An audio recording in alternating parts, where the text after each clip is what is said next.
All right, so I'm gonna show you how to tie the Klemheist knot. So I've already got one tied up here. So I really like this. It's a good backup device anytime you need a friction hitch for a backup device. It's also pretty good to use as a hand extender.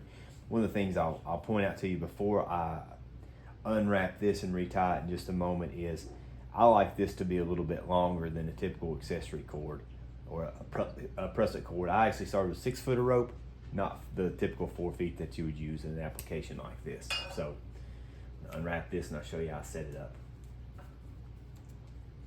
I know some saddle hunters especially are using cords to ascend, and this is a great option if you're not using a mechanical ascender. So I'm going to take my cord. This is a newer cord, it's a little stiff. So I'm going to offset my double fisherman's knot so that my carabiner's not hooking into the knot itself.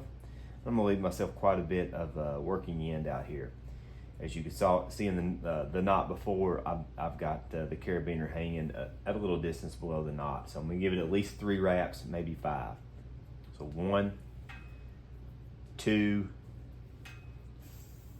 3, and I'll give it a 4th wrap. I'm a bigger guy, so I always like to err on the side of more stable.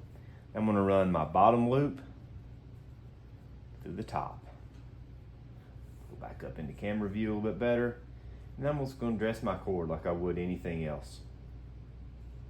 Dress my knot like I would any knot that I'm working with, like that.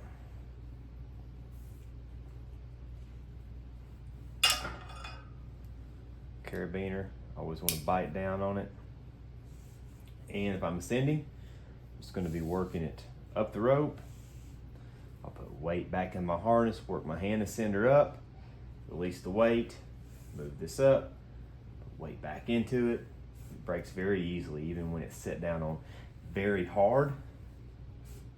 The knot breaks much easier than a prusik, I believe. So thank you for watching. I hope this helps someone.